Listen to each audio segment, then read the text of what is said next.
Yo, what's up guys, it is me RGP Studios back with another video, and today we're doing something slightly different than I usually do. And today I am giving you some career mode recommendations. Let's get started. So the first recommendation that I will give is hire as many coaches as you can. As you can see, if you look in the top right corner where it says standard, current tactical preset, and then beneath that, that says weekly budget. Now, I I would like you to use as much of that budget as you can on these coaches. And if you have a look in the top left beneath where it says coach management and coach market, it's got 13 13 like staff roles available, and I'll just run you through each of these little sections. So in this corner, it's got the tactical preset, and what this is, each of these symbols here means something different, or obviously these all mean the same. Um, but yeah, like this, for example, I believe means kick and rush, and then some mean balanced, and others mean Gagan pressing, and you get the idea. And depending on which you want your team to play, um, ultimately, um, ultimately depends on which you choose. And now, I wouldn't really focus on this too heavily, but it's just there to guide you. And something else I find quite interesting is, as you've seen here, there are actually three different rankings.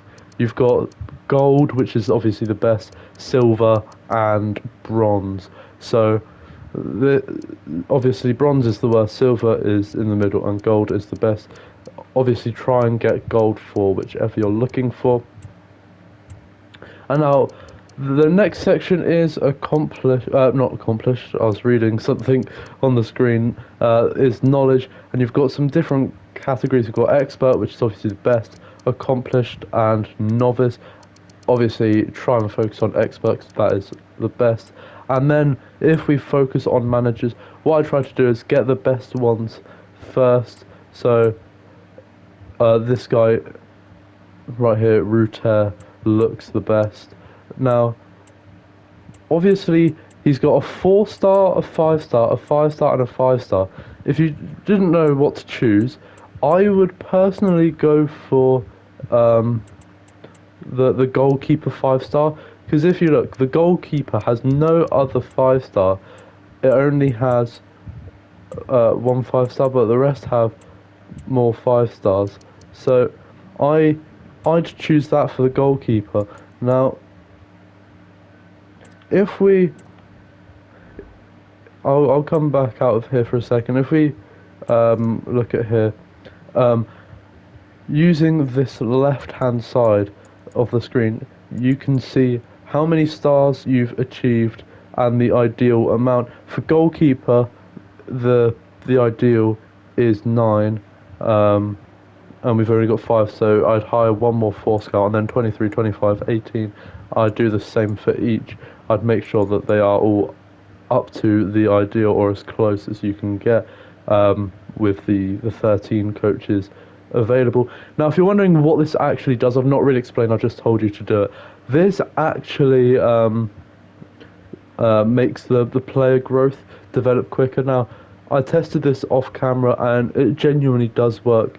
Within 3 or 4 weeks, I was seeing player ratings shoot up that would usually take 2 or 3 months just to grow one overall. So it does work, and it does make the players develop quicker. So get as many as you possibly can to see players grow more quickly. And tip that I will give is just about the youth academy players. Now, as you can see here, the players in the youth academy vary quite a bit. You've got players from Turkey, you've got players from England, Greece, Northern Ireland.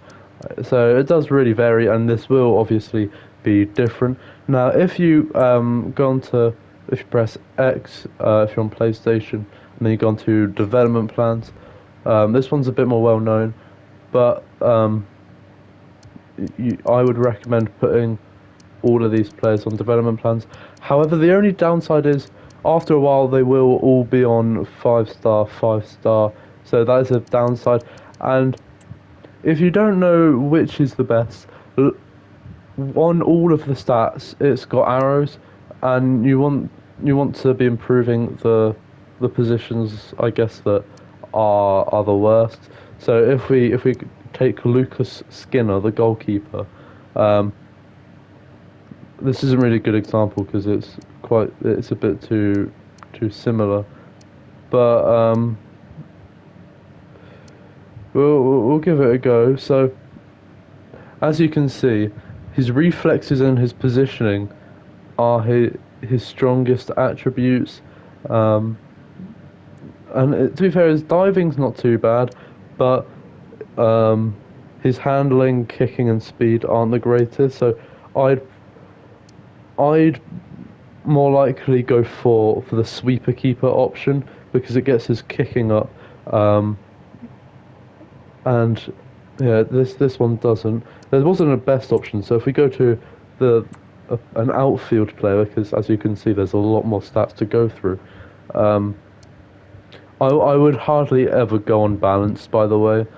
Yeah, I just don't think it's a good idea. So with the defender, I quite like a quick defender, so I probably wouldn't go for a ball playing defender. Now this also does vary to how like the style of football that you lot play, so that could vary between your career modes because you might want a physical defender, you might want a quick defender, you might want an aggressive defender.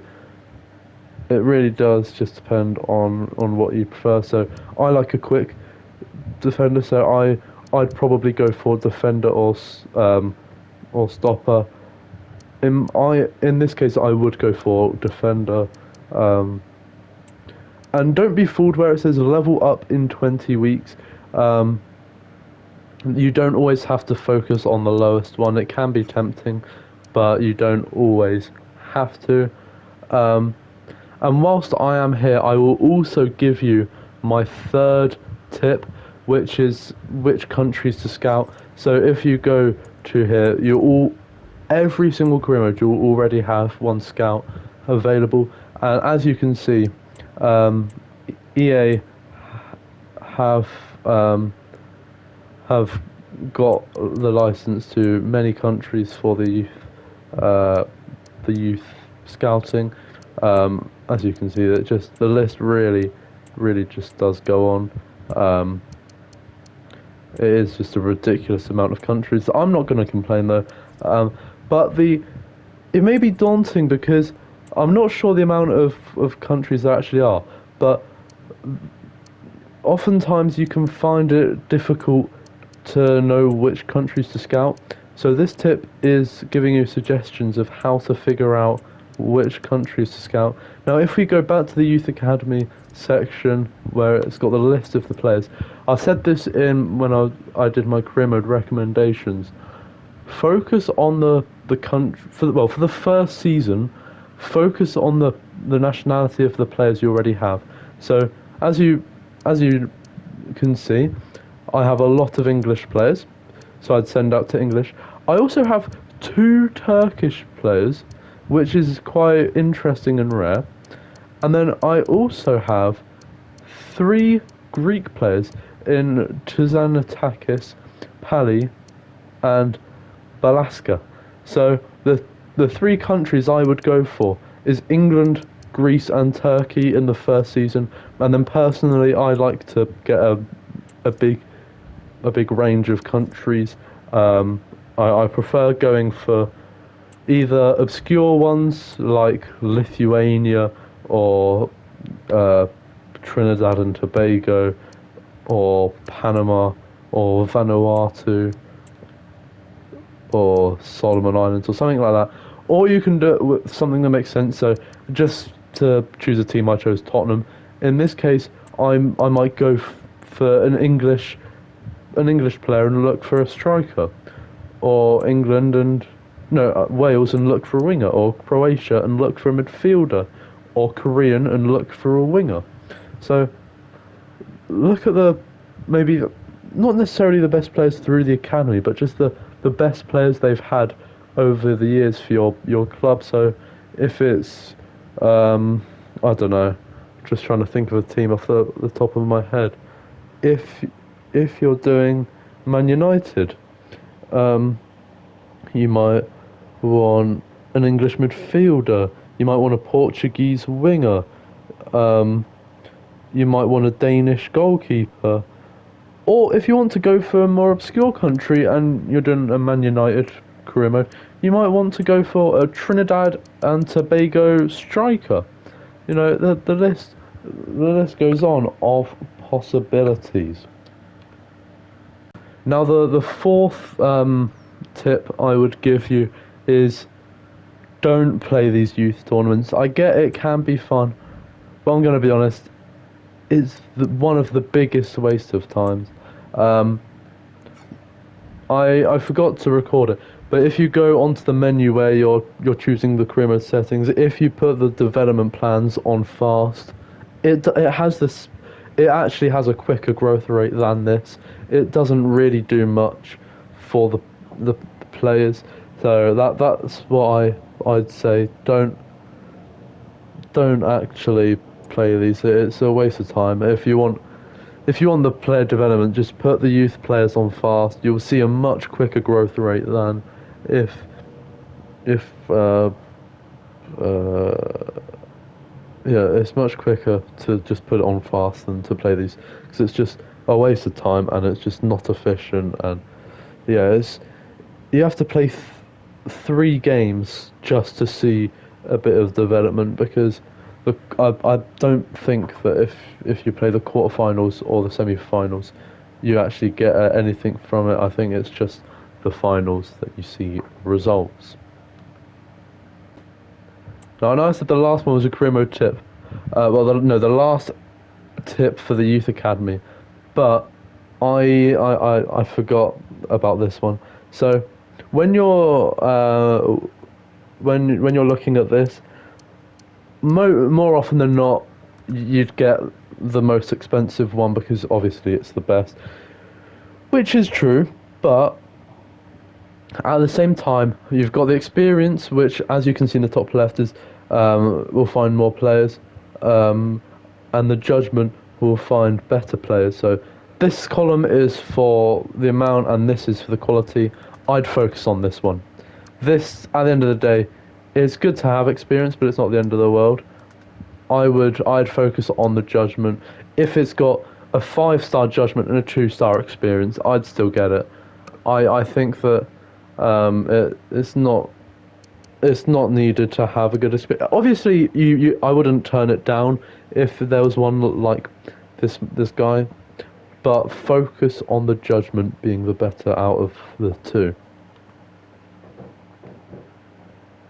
So for this next tip, it is about the half length. But when I mentioned about the player development plans, this is what I'd put the youth players on. I wouldn't put this on fast. Um, I'd put this on normal. But yeah, put the development rate on the youth players on fast, just because what was it? If you put it on fast, it has a better growth rate than the youth tournaments. So yeah, that's what I was referring to earlier.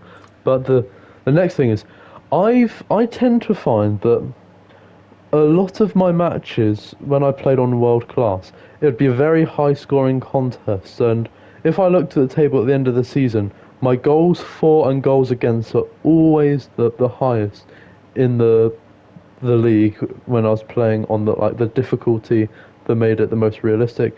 And before I give you the tip, find the difficulty that makes it the most realistic. So you're not winning 15-0 every game, but you're not losing 15-0 every game. You go into a match and after it, you get a result that that is relatively realistic. Now, obviously, you're going to get a few shock wins or some shock losses. Um, so obviously, it's not like completely realistic, but that happens in football. But and I find that the world class difficulty is that for me. I just find that that's the best. But if you want a lower scoring game, so if you're finding that you're finishing the match and it's like 5-4 or or I don't know 8-6 or something, there's just too many goals. Sorry. Put put the half length right down to 3 or 4. I'd recommend doing this either way. It just really reduces the amount of goals that are scored in the match, and I think it makes it more realistic, more fun, and it makes you play better as well, in my opinion, because instead of like just rushing to score as many goals as you can, you're more tactical because you know you don't have as much time, so you have to think more when you go into a match because you don't because it's a difficulty that you find challenging. You you have to be patient and take your time, but you also have to strategize because you can't take too much time. So I'd recommend putting the half length right down to 3 or 4 just to get most realistic results. And whilst I'm here, I'll give you um, my next tip, which is the youth player tournament. I would put it on current overall, just so when you eventually promote the youth academy players to the first team, you're aware of like how they're actually going to perform in game. Because if you put them on full potential, then you'll just be getting players on that are 90 rated, which just aren't the case because oftentimes they're. I'm sorry, I should be the bearer of bad news. Oftentimes they won't make it past that 80 overall, let alone make it to the mid to high 80s. So yeah, always put it on the current overall. Now the next tip that I'd give is finding players on a pre-contract expiry. Now this only really works on two scenarios: A, if you're doing a free agent only challenge, or if you're using a team that's not as good. So in my case, this wouldn't really work. But let's say that you're doing a rebuild with I don't know Bromley. Let's go for Let's say you're rebuilding Bromley.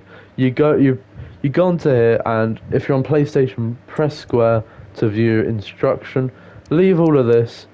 This is all fine. If you go to the add new instruction, leave this bit, leave this, leave all of this, but go to contract and put at minimum 0 and maximum 1. Press back and back again. And if you go onto here, this has players, as you can see, with an expiring contract. Now, players can get renewal, and Leif Davis probably will get his renewed because he's an important player at Ipswich. So I'd say every month or so, just go through the players and make sure that everyone still has an expiring contract, and if the where it says contract expiring does disappear, simply go here and press square to remove from report, and then when you get to January, that's when you can get them on a pre-contract if they um, if they still have that expiring contract. And the beauty of it is you don't have to just sign them in the January transfer window. You can get them from January all the way until the summer. But I'd do it preferably as soon as possible because they can still renew their contract before the end of the season, or another team can get them on a pre-contract. So this is, in my opinion, the best way to find it. And yeah, I'd say every month or so, just check to make sure that there are only players that do still have an expiring contract, and when they get it renewed, remove them from the report. So one of I think this will be my second to last recommendation is if you if you don't know which positions in the team you don't really know like where to upgrade, I guess. Simply, I've already done this off camera. Put out your best team. So in this case, this would be it. And actually, I forgot to take Tell out of the team. So this would be Tottenham's best team, in my opinion. This is the overall wise in the game. This would be their strongest lineup. Now, if you don't know which positions to upgrade, it probably sounds a bit stupid, but go for the lowest rated players. And I've just realised this isn't actually the best team. I've just realised this is actually the best team. So I personally wouldn't go for Mohammed. I wouldn't personally get a replacement for Kudus. He's still young, and of course he's a new signing. I would personally replace Dominic Solanke and Rodrigo Bentancur because Udogi is young as well. So I'd look for a new midfielder and a new striker in the first season for Tottenham. Um, Now, if you don't know where to get players from, it really depends on the team. Because if you're using an EFL team, prioritize getting more players from the English divisions, but also look abroad. But in my case, Tottenham, realistically, I can get a player from any team in the world, basically, because it's such a high-profile team. Now, if you think about what's going on in real life, for the striker position, I know Tottenham aren't in talks with him, but you could try and get Alexander Isak, and bring him to Tottenham. Um, but yeah, I know he's heavily linked with Liverpool. Excuse me. And then for the midfield, I'd maybe go for someone like Palacios, because he's a relatively young, but he's got a bit of experience, and he's a good player. Um, so I'd sign Isak, Palacios in Tottenham's case, but also look at who they're linked with in real life. Like Tottenham are very, very linked with Eberechi Eze of Crystal Palace, so I'd try and get him. But they are also linked with um, Savinho. So that could be a player you get 82, 20 years old, so you could bring him to the side. And so yeah, focus on not only the players that will make your side better, but also look at who they're trying to get in real life. Now, the last tip or recommendation or whatever you want to call it of the video, um, is how to like line up your team for the for like your matches, because you might not know how to or like which players to start.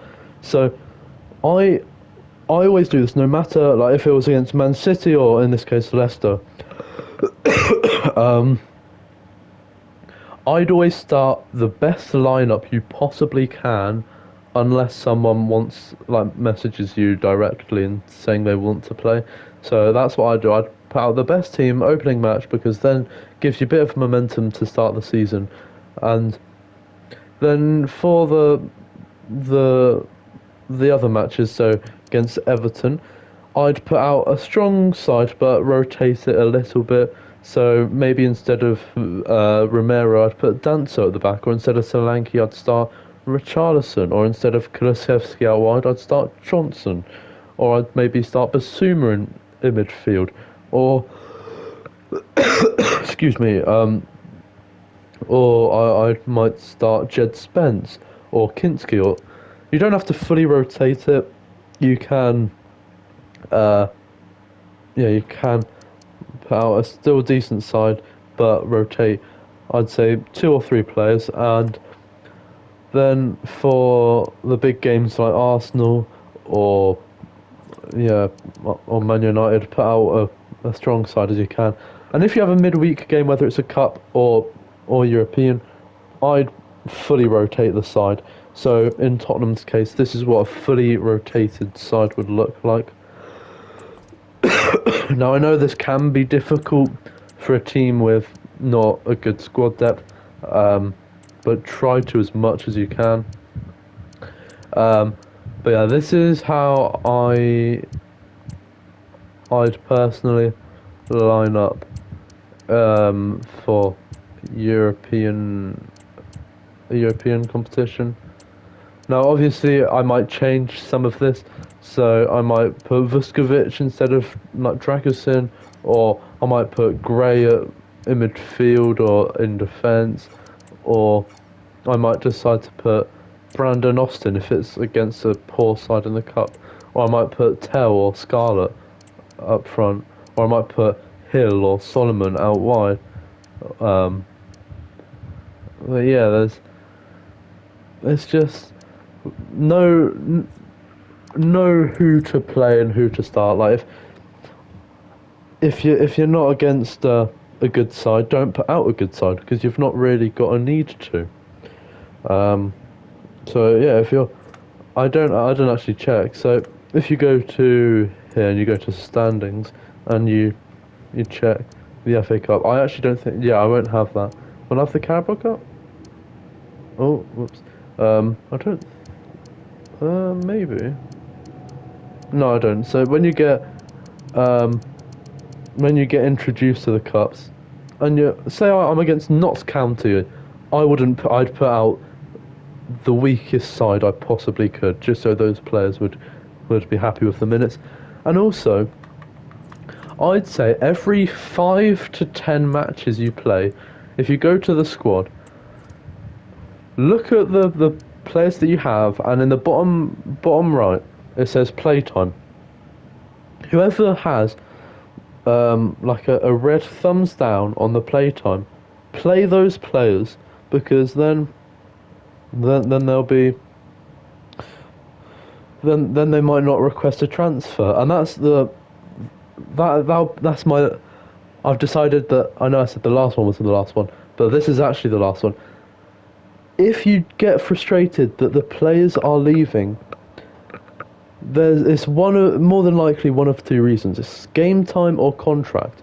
So the way you figure it out is if you look in the bottom right, one of the two will be, well, at least one of the two will be thumbs down, and if it's playtime, play 'em more. If it's contract, sort out the contract. You know, it's not rocket science, and I I think every 5 to 10 matches check to make sure that these players all have either a straight line, like a grey in the middle, or a thumbs up. As soon as it gets to a red like thing, and it's down, then that's when you need to start playing them more.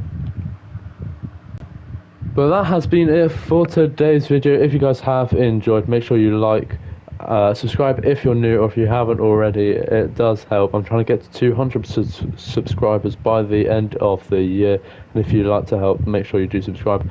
Comment your videos down below. I think I'm going to switch from EAFC next week, or very soon, because I'm running out of EAFC content. So when I do switch games, don't expect me to play FC25 and until the new game releases. And I do have a couple of saves in mind for the new FC26 game when it eventually comes out.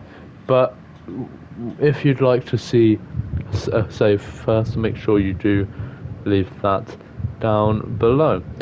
But I'll see you for another video very soon. Goodbye.